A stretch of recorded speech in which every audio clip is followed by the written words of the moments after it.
Welcome back to another Dude Tour. Today we are at the Dunnellon, Marion County Airport in Florida, where a bit of history and modern aviation coalesce. Today we are not just discussing history, we are going to be flying a piece of history. Today we are flying the Douglas C-47 Skytrain, and it stands as one of the most iconic military transport aircraft of World War II. It didn't fly the fastest, it wasn't built to fight, but the Douglas C-47 Skytrain, affectionately nicknamed the Goonie Bird, was the workhorse of World War II. From the beaches of Normandy to the jungles of Burma, it was the plane that never quit. Today's tour is a bit different from what we normally do here.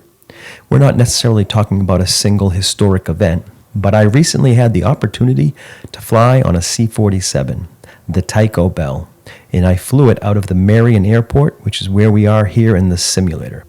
Let's get the aircraft started and the cockpit set up so we can begin the tour in the simulator.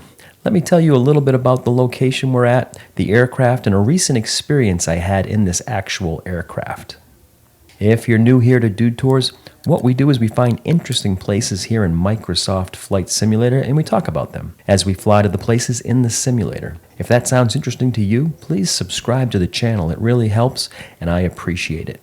The history of this small airport dates back to the early 1940s amidst the fervor of World War II. Marion County acquired 500 acres to establish what would become the Dunnellon Army Airfield. Officially opening its runways in August of 1942, the airfield quickly became a hive of activity. It was an air support school linked to the Army Air Force's School of Applied Tactics based in Orlando, Florida.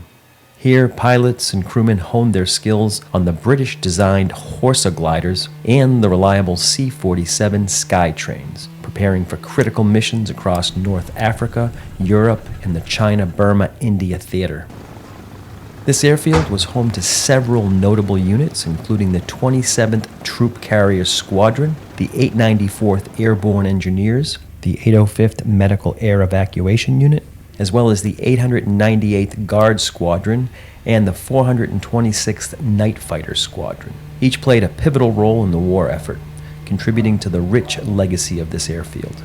As the war drew to a close in 1945, the airfield transitioned from a military one to a civilian one. Control was handed over to Marion County, and the once bustling training ground found new life as a municipal airport. Fast forward to today, and the Dunnellon Marion County Airport seamlessly blends its storied past with its vibrant present. I was recently at the actual Marion Airport because it's also home to the X35 Airborne School, where I attended their airborne course. The X35 Airborne School, located at the National Parachute Test Center, NPTC, is here at the airport in Dunnellon, Florida. It offers specialized training on military parachute systems. It was established in 1988. The NPTC provides facilities for testing and evaluating parachutes and related equipment, as well as training. The school specializes in training with the SF-10A or the MC-6 round steerable parachute system. Its experienced cadre have trained personnel from over 30 countries. Throughout the year, X-35 conducts airborne courses in refresher training, often utilizing larger aircraft such as the C-47 or the CASA. These events are open to qualified jumpers seeking to enhance their skills and maintain currency. The course I attended ran from Monday through Saturday, and my attendance there was made possible by an awesome group named 22 Mohawk, who work with veterans and first responders combating PTS, post-traumatic stress, and raising awareness of suicide among our former service members and first responders. This course was conducted using the C-47 Tico Belle, and it was from this piece of flying history we conducted our 5 jumps. The aircraft is part of the aircraft collection at the Valiant Air Command in Titusville, Florida. The Douglas C-47 Skytrain was derived from the civilian Douglas DC-3 airliner.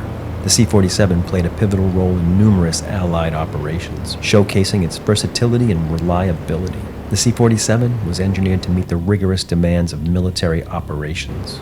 It had a crew of 4, a pilot, co-pilot, navigator, and radio operator. Its length is 63 feet 9 inches. Its wingspan is 95 feet and 6 inches. Its height is 17 feet. Its empty weight is 18,135 pounds, and it has a maximum takeoff weight of 31,000 pounds. has a maximum speed of 224 miles per hour, a service ceiling of 26,400 feet, and a range of roughly 1,600 nautical miles. These attributes enabled the C-47 to undertake a variety of missions, including troop transport, cargo delivery, medical evacuation, and paratrooper drops. Sergeant Albert Red Morris, a crew chief in the 91st Troop Carrier Squadron, said, "You didn't baby her. You patched her up, fueled her, and sent her right back up. Sometimes I slept under her wing because we knew the next call could come at any time."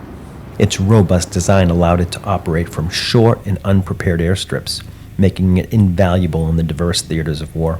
This aircraft, also represented by what we're flying here in the simulator, is the C-47 aircraft with the tail number 42-100591, affectionately known as the Tico Bell. And it's more than just a machine, it's a living piece of history that served with distinction during some of the most significant military campaigns of the 20th century. Manufactured in 1942 and delivered to the U.S. Army Air Forces in 1943, this Douglas C-47 Skytrain has experienced war, humanitarian missions, royal service, and a triumphant return as a flying museum. The paint scheme, known as a livery for aircraft, has been restored to its World War II format with the black and white invasion stripes and its squadron designator, Z8, which was for the 84th Troop Carrier Squadron of the 9th Air Force. Let's taxi out to the runway now, where we will be picking up some jumpers from the X35 Airborne course, so we can simulate dropping them on the nearby landing zone. The jump zone for the course I attended was just a mile or so northeast of the airport, located next to a tree nursery and some farmland, and that's where we'll be flying while we talk about the Tico Bell.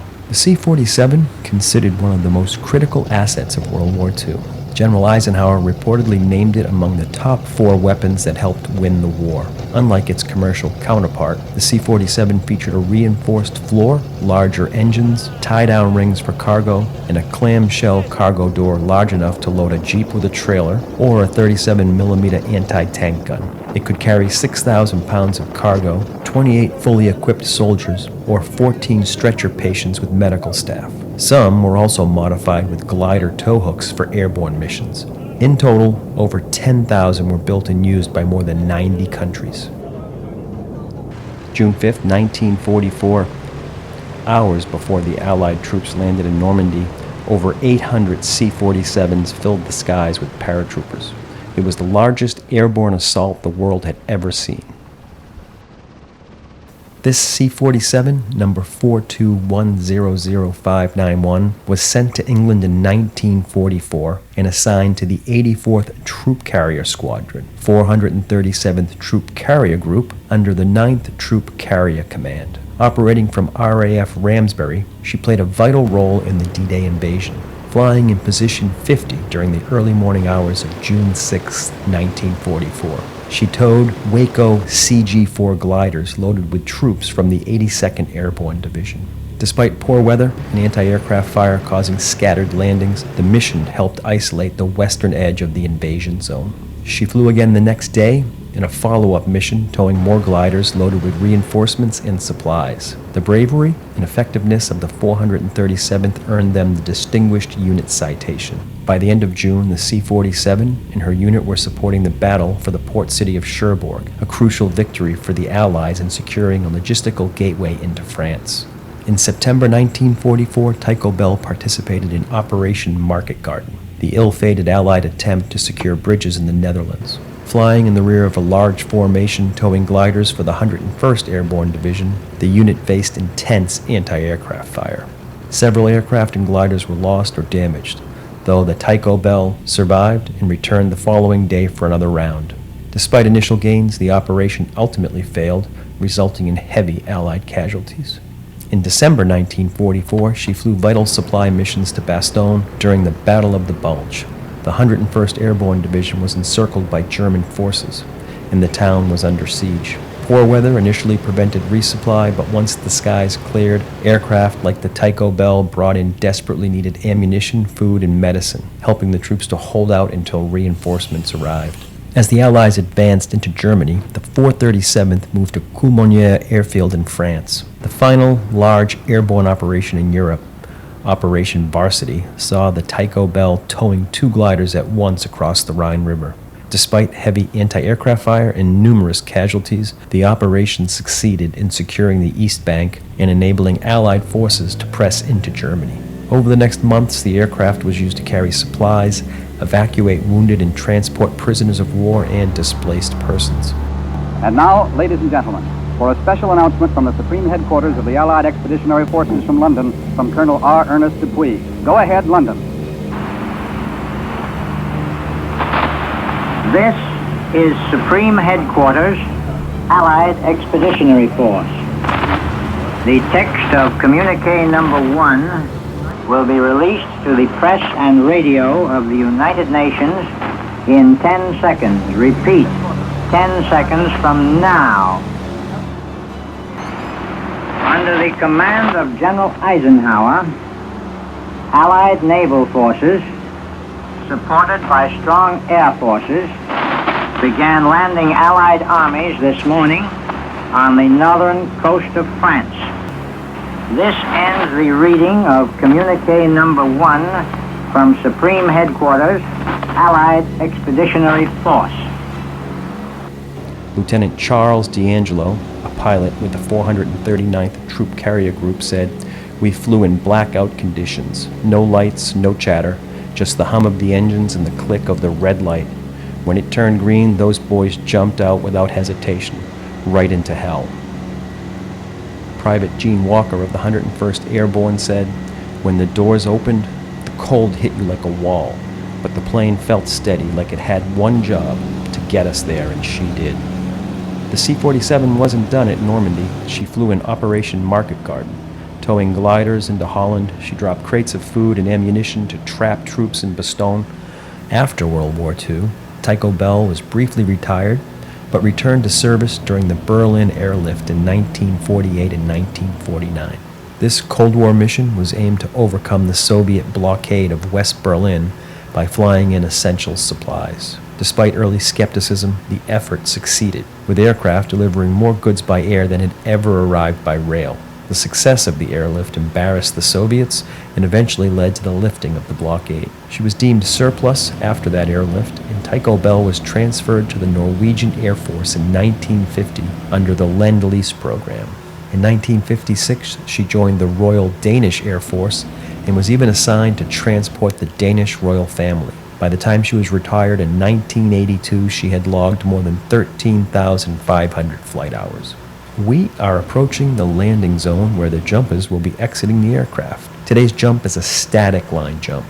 Static line parachutes played a crucial role in World War II, revolutionizing airborne operations and enabling large-scale paratrooper deployments behind enemy lines. A static line parachute is designed to automatically deploy when a jumper exits the aircraft, thanks to a cord, the static line, attached to the plane. This eliminates the need for the soldiers to manually deploy their parachutes, allowing for rapid, consistent jumps and minimizing the risk of failure during high-stress combat drops. This system made it possible for thousands of troops to jump in quick succession, even in low visibility or high-tension situations. During World War II, static line parachutes were a game-changer for Allied airborne operations.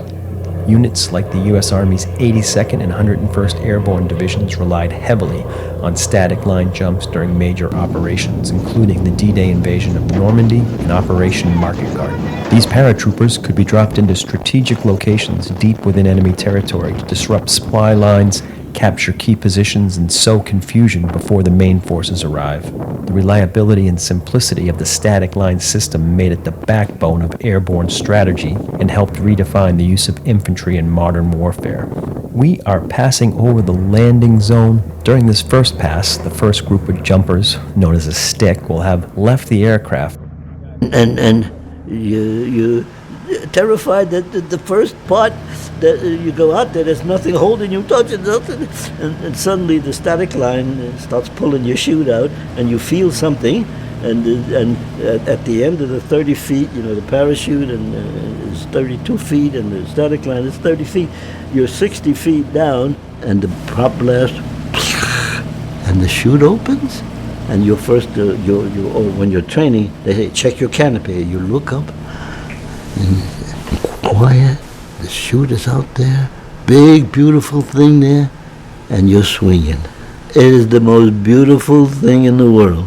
During a typical airborne course here at the airport, the Tico Bell will perform 4 to 8 lifts in a single day, dropping jumpers. Now let's get this piece of flying history back on the ground safely here at the Marion Airport. After the Tico Bell was retired, the Valiant Air Command, based in Titusville, Florida, acquired the aircraft. She was ferried to the U.S. by the Royal Danish Air Force pilots, and she began a new life as a flying museum. She became a popular fixture at air shows throughout the late 1980s and 1990s, educating audiences about the heroes and battles of World War II.